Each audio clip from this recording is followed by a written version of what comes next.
The Backrooms is a concept in modern internet horror built upon a single image, whose origin is as mysterious and unnerving as the lore it spawned. This image, being the one in question, will be the subject of today's video. This photograph of an empty, stale-looking room is the foundation for an SCP-esque fictional world in which it is possible to no-clip or glitch out of reality and end up in a never-ending maze of blank hallways and open floors. To fully understand the allure behind this image and the idea it inspired, you must understand the psychological phenomenon it is taking advantage of, and how the Backrooms tap into our deepest fears.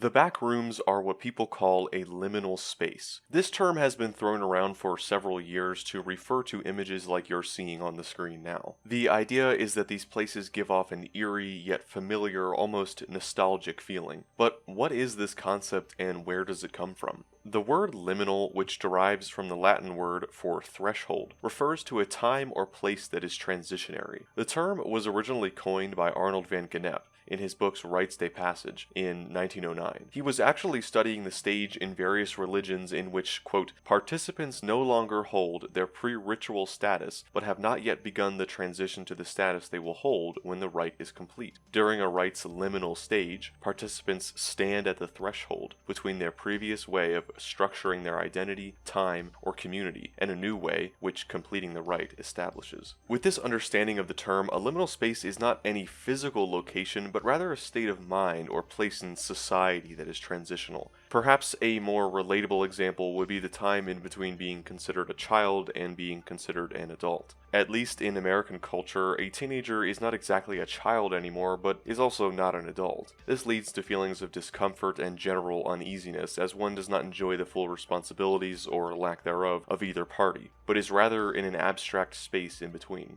This general idea of an in-between state that causes some kind of confusion has been historically used in many different contexts. As Gennep used it, it referred to a religious transitional period, but it has also been used to describe societal, ideological, and, what we are concerned with today, physical locations of transition. Specifically in space, it can be used to describe a hallway, a lobby, etc. The concept alone, architecturally, is nothing exciting or strange. However, a phenomenon revolving around physical liminal spaces has in recent years been realized. Of course, we find this most famously in the well-known photo of the Backrooms. The room appears almost like a misshapen hallway, stretched out into an entire room with no clear entrance or exit. As we've already briefly discussed, this photo gives off a strange feeling. It is unassuming and at first glance is unnoticeable, but upon further examination, there appears to be an eeriness to it. This feeling is not isolated to this photo alone. There are many examples of images that capture an area that can be defined as a liminal space. While this definition of liminal space technically refers specifically to a literal transitional area, the term really has evolved into a much broader, deeper concept. An early example of photos of eerie locations being called liminal spaces is in a Tumblr post titled Places Where Reality is a Bit Altered. After a number of users gave examples of normal, everyday locations that give off a strange feeling, such as empty parking lots, playgrounds at night, and the light fixture area at home improvement stores, user Maria Schuler added to the post defining what exactly this phenomenon was.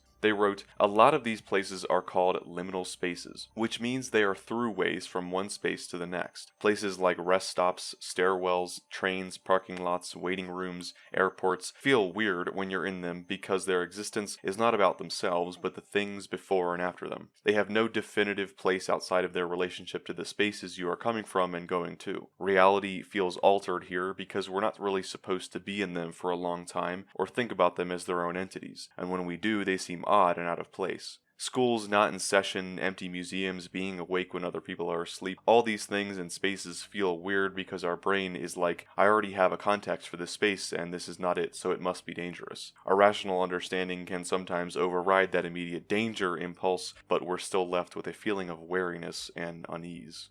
Here, the term finds its roots in once again a more intangible psychological idea rather than merely some kind of architectural technicality. The concept is not limited to merely a hallway or a lobby, but to entire broad locations such as an airport. An airport, while being its own entire established building, often with restaurants, lounges, and even living quarters, is really only a place one goes to in order to go somewhere else. The entire building is a liminal space, in that it exists solely to transition into another place. This user certainly hit the nail on the head as far as defining the broader usage for a liminal space, but they ultimately missed a key to the phenomenon. The thing that is common to all liminal spaces, whether experienced in reality or viewed through a photograph, is the lack of other people. An airport bustling with people, while being a liminal space by the plain definition of the term, becomes especially disorienting or intimidating when it is devoid of people. A school is not a confusing location until there are no students roaming the halls. A parking lot is not eerie until no cars are there to fill it. The real strangeness that emanates from the modern, colloquial liminal space photos is from the fact that these are locations that would otherwise be filled with people now empty. Defunct malls, abandoned pools, and empty office spaces all appear out of the ordinary, not because the locations themselves are fear-inducing in any way, but because they make you feel as though you should not be there. Similar is the feeling you get when you walk into a classroom late. You feel singled out of place as everyone gazes at you. Oppositely is walking into that same classroom with no one in it. Have you missed some kind of change? Was school called off without you knowing? In both scenarios, you feel as though you have done something wrong, but being somewhere entirely alone makes you wonder if you should even be there at all.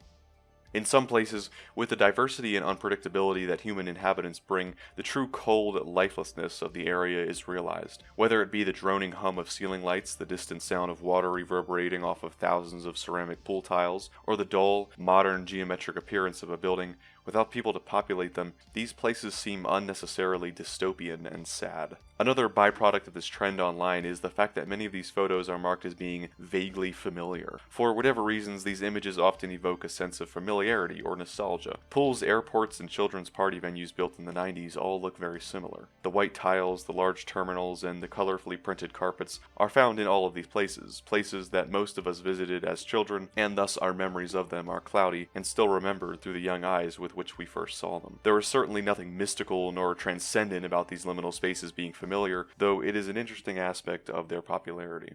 So far, we have examined the modern demonstrations of liminal spaces and the feelings they convey. But has this uneasiness and fear from an otherwise harmless physical location ever been described or committed to art in time past?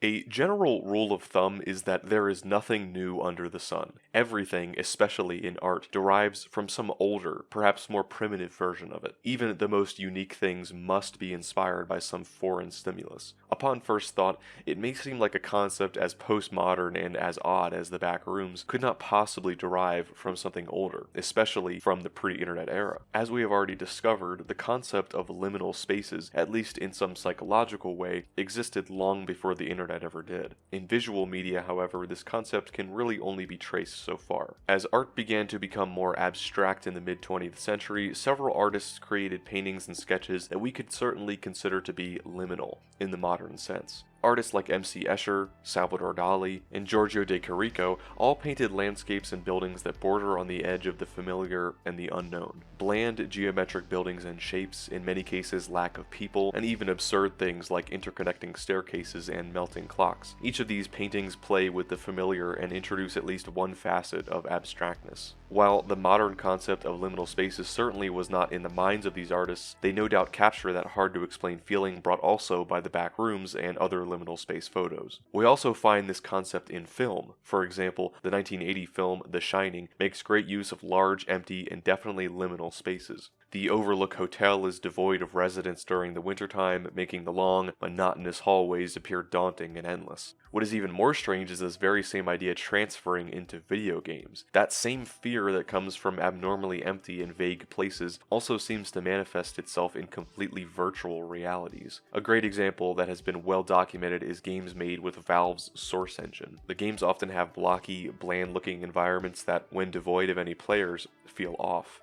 The 2007 game Portal intentionally uses this concept as the player traverses a now empty research lab filled with drab walls, droning lights, and observation windows devoid of scientists. The facility seems endless, and hints of another trapped subject are scattered throughout the game. Many different games, often unintentionally due to a glitch, seem eerie and uncomfortable when no other entities populate the area. Certainly, the fear of being alone somewhere that should be filled with people has always existed and need not originate from any kind of media, but rather simply human experience. The vague and unnerving familiarity of a place is also not something that can be confined to modern art. However, the committing of this to visual media is a modern phenomenon.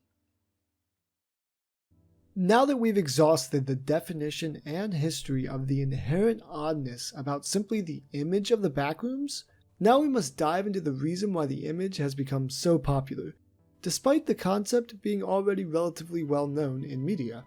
The common lore of the Backrooms comes from a 4chan post from May 14th, 2019. In this post, the OP uses the image to build a short horror prompt in which it is a single snapshot of a 600 million square mile maze of rooms that all look just like that. Like the intro to the Twilight Zone, he describes it as though it is a real place that you never want to find yourself in. A place that you can no-clip into, which is a video game term referring to the common glitch of being able to phase through the bounds of the coded environment into the endless unused area of the world. From this post comes the entire basis for the massive expanded universe of lore for the Backrooms. While this post is obviously intended to be fictional, there is something genuinely unsettling about the origins of the image itself. This post is not where the image comes from. The earliest archived post containing this image is from X Paranormal, in a thread asking for cursed images. It was posted anonymously on the 21st of April 2018, more than a year before the lore post was made. It appeared in other similar threads up until the post containing the lore. That post has unfortunately not been archived. However, we can see the footprints that follow it. On the 12th of May 2019, a thread was started using the image of the Backrooms as a prompt for other unsettling images. Then, on the 14th of May, a new thread was started devoted entirely to the Backrooms, using a screenshot of another post from an unknown thread, possibly the unsettling images thread that contains the lore applied to the image.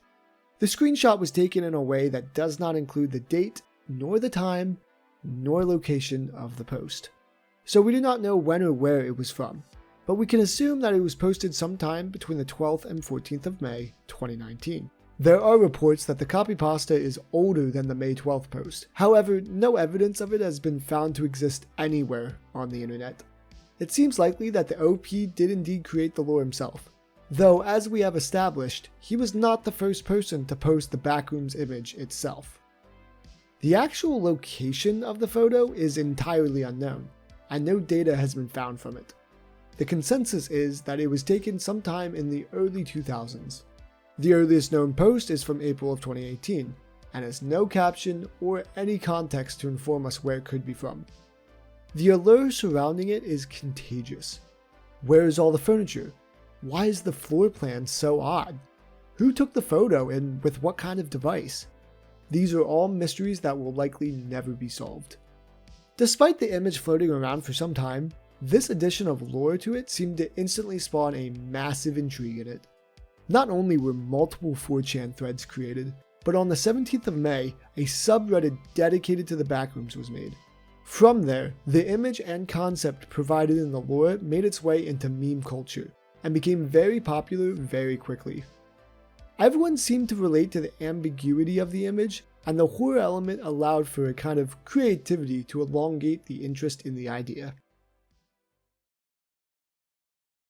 As we have seen, the Backrooms gained popularity likely because of a mix of two things: the pre-existing and subconscious fear induced by vaguely familiar empty spaces, and the more explicit horror of the copypasta. But what fear is this concept actually tapping into? The horror of the Backrooms comes from four major points. Number one is that which we've already discussed, the liminal space aspect and everything that encompasses it. The Backrooms are strangely empty and vaguely familiar, which, as we have seen, creates uneasiness in our minds. Number two is the fear of being lost. The Backrooms being a 600 million square foot maze instantly creates anxiety.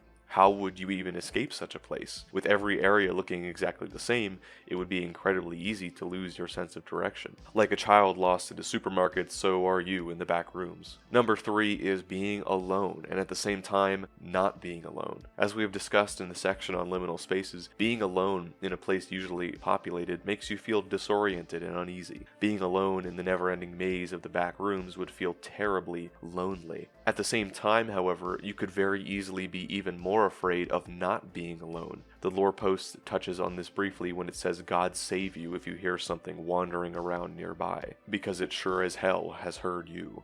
When we are afraid of the dark as children or even as adults, what we are truly afraid of is not being able to see what is in the dark. Darkness or lack of proper visual stimuli creates immediate fear because anything and everything could be before you and you wouldn't even know it. In the back rooms, you could be trapped with something else and no way to escape it. In the case of the back rooms, the complete opposite of darkness actually makes for something just as disorienting. The fluorescent lights strain your eyes, and the dull electric humming would no doubt become very agitating and cause your mind to be clouded. The fourth and most prolific fear is the fear of being stuck somewhere forever, the fear of eternity. This is of course a fear that exists in every society known to man, commonly manifested in the warning of eternal damnation in hell. No punishment seems more severe and undesirable than being trapped in a state of torment forever and ever. The backrooms actually share some aspects of both the popular biblical conception of hell and the conceptions of hell in various mythologies. The idea of a shadowy underworld below the earth's surface being a place that your soul goes to after you die is similar to the concept of no-clipping, in that your consciousness is instantly transported somewhere against your will. Interestingly enough, the term no-clip originates from a cheat code for Doom 2, Hell on Earth. Even the popular ideas of demons torturing you in hell is an aspect that appears in the back rooms, in the idea that there are monstrous entities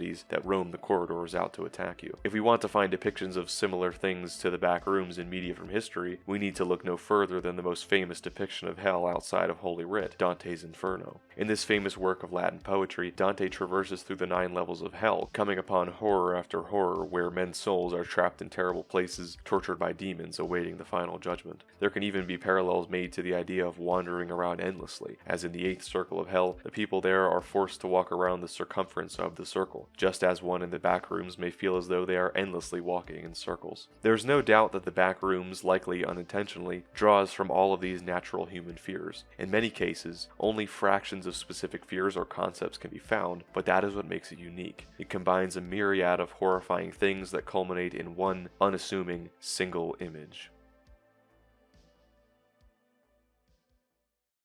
So far, we've only really discussed the original image itself and the lore within its caption. Since the image gained major traction in May of 2019, it has spawned an entire universe of lore. Similar to the SCP Foundation and other community creepypastas, the Backrooms has essentially become an entire genre of media, with written stories, fan films and video ARGs, and even video games. The internet has come together to find all kinds of other images that give off the same or even greater feelings of eeriness. The lore has expanded so far that, once again, like the SCP Foundation, there are hundreds of documented levels with classifications and entities for each one. Someone stumbling upon this for the first time would think it's a study on something that really exists. According to the Backrooms fan wiki, there are 3 types of levels. Normal levels, which includes the infamous original Backrooms as level 0. There are 9 main normal levels, which contribute to the majority of the lore, but many more exist. Sub-levels, which are levels that can be found within the parent levels, but are different in some way, such as a version of the Backrooms where the lights are off and the ceiling is double the height. Finally, there are anomalous levels, that usually do not feel like liminal spaces, rather than different dimensions. The most famous of these is by far The End, a trap level that makes people believe they have found an escape to the Backrooms. The OP's idea of something else being in the Backrooms with you has also been expanded heavily into all kinds of different creatures. Level 0 hosts almost no entities, though there is a wire-like monster that roams through the halls.